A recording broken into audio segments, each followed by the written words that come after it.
perfect logic collapses when faced with a variable that refuses to make sense.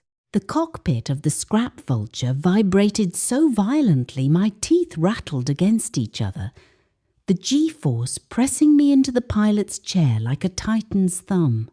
Outside the reinforced transparasteel, the nebula of lost souls wasn't just a colourful gas cloud.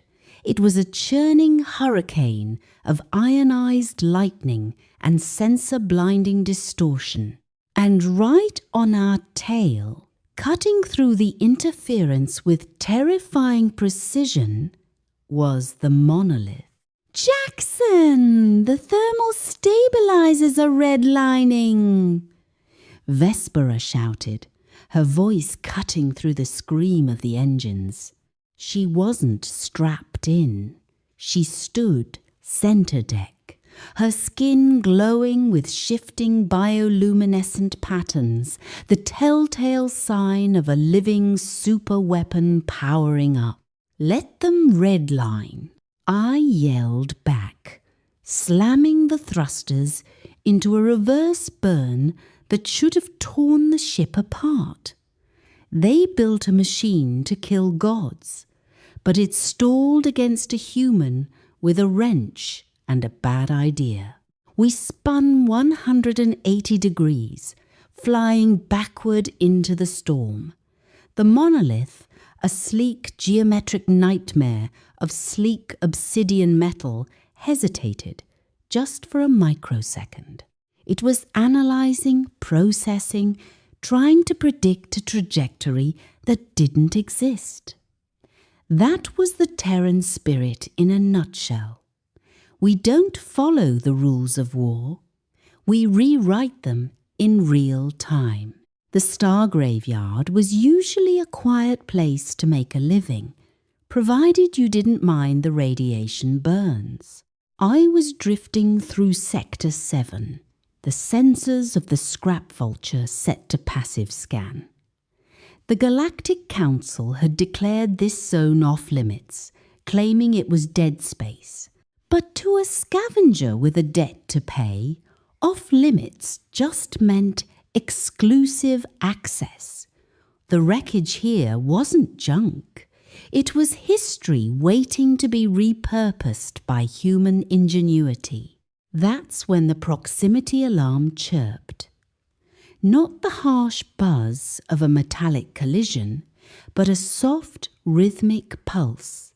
A biological signal. "Computer, isolate signal source," I commanded, leaning forward. The holographic display flickered, resolving into a set of coordinates deep within a debris field of shattered dreadnoughts. I suited up and took the spacewalk. Floating through the vacuum, the sheer scale of the wreckage was humbling, but I didn't have time to gawk. Buried inside the cracked hull of a precursor frigate was a stasis pod, pristine and humming with power. Inside wasn't a soldier or a pilot. It was a woman or something that looked like one suspended in amber fluid. I cracked the seal. The hiss of escaping gas was sharp and violent. Her eyes snapped open, glowing with a fierce violet light. She didn't gasp for air. She analyzed. In seconds, she had scanned me, the ship, and the surrounding debris. "You are Homo sapiens," she said, her voice echoing in my helmet comms before I'd even touched the controls. "A death worlder. I prefer freelance acquisition specialist. But sure," I replied, offering a hand. "Name's Jackson." She took my hand, and a shockwave of static electricity jolted through my suit, frying my wrist display. "I am Unit Vespera. Designation, Apex Predator. Why have you awoken me?" "Because leaving someone floating in a scrap heap seemed rude," I said, pulling her free. "And because my scanner says you're emitting enough energy to power a city, we barely made it back to the scrap vulture before the sky tore open. Space didn't just bend, it shattered. A massive rift opened above the debris field, and the monolith descended. It was a fortress of absolute geometry, a weapon the Galactic Council feared so much they had tried to bury it in legends. It was here for her. "They found me," Vespera said, her glow turning a frantic crimson. "The Auditor. It seeks to correct the error of my existence." "Well?" I strapped myself into the pilot's seat, fingers flying over the ignition sequence as the reactor roared to life. "This is turning into a hell of a science fiction story. Strap in, Vespera. You're about to see why the galaxy calls us Space Orcs." The monolith fired a warning shot, a beam of concentrated gravity that crushed a nearby cruiser into a dense sphere of metal.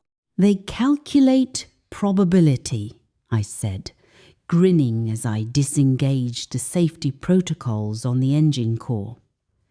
"Time to show them HFY style asymmetry.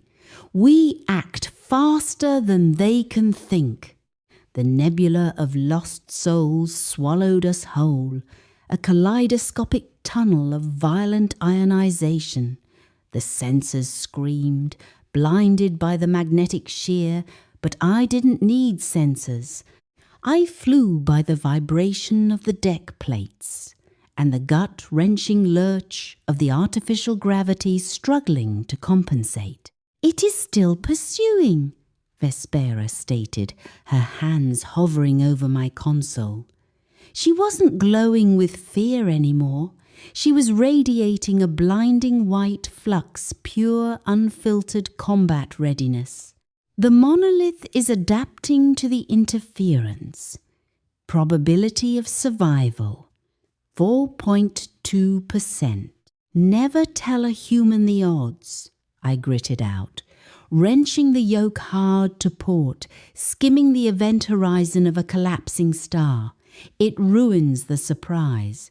The monolith tore through the gas clouds behind us, a jagged shadow eclipsing the starlight. It was the ultimate expression of order, a machine designed by the Galactic Council to enforce silence. But it had a flaw. It operated on a rigid OODA loop: observe, orient, decide, act. It needed to process data before it could fire. So I flooded it with garbage data. "Vespera, link into the comms array. Broadcast on every frequency. Open channels, distress beacons, mining telemetry, pirate shanties, everything. This will reveal our location," she countered, though her fingers were already moving, weaving into the ship's code like she was part of the hardware. "Exactly. We're not hiding. We're inviting the neighbours." I punched the beacon I'd rigged up earlier, a distress call coded specifically for the Terran Spirit channel. It wasn't a plea for help, it was a challenge. Suddenly, the void wasn't empty. Space folded as hundreds of slip-space ruptures blossomed around us. They weren't warships. They were ragged freighters, souped-up racing pinnaces and asteroid tugs rigged with industrial lasers. The human scavenger fleet, "Target-rich environment," a voice crackled over the radio. "Let's crack this nut." This was asymmetric warfare in its purest form.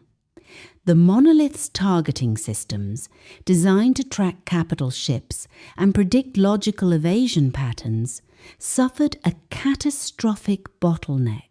It couldn't track 1,000 chaotic variables moving with zero coordination. It was an apex predator swarmed by angry wasps. The monolith's logic core is overheating, Vespera noted, a tone of awe entering her voice. It cannot predict the outcome because the variables make no sense.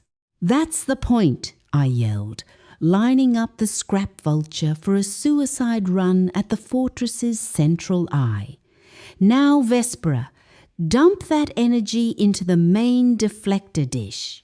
She reached out, placing her hand over mine on the throttle. The contact was searing hot, an electric connection that bridged the gap between biology and machine.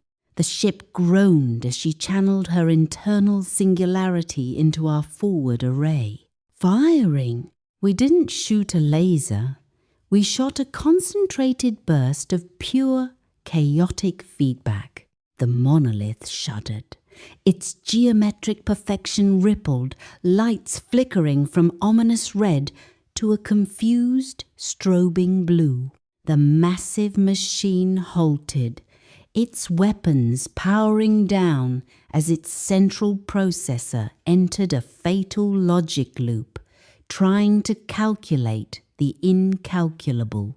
The ancient voice of the auditor boomed across all frequencies, not with anger, but with resignation. Reclassifying species 734. Status changed from harmless to strategically unpredictable. Engagement terminated. The fortress reverse thrust, vanishing into slip space as quickly as it had arrived. Silence returned to the cockpit, save for the cooling tick of the engines. Vespera slumped back, her glow softening to a warm, steady pulse. She looked at the swarm of human ships performing victory rolls outside, then looked at me. "You weaponized confusion," she said softly. "The galaxy stopped viewing us as weak the moment they realized we weaponized confusion." I unbuckled, my hands shaking from the adrenaline dump. "We're just too stubborn to die, Vespera," she smiled, a human expression on an alien face. "No, you are simply undeniable."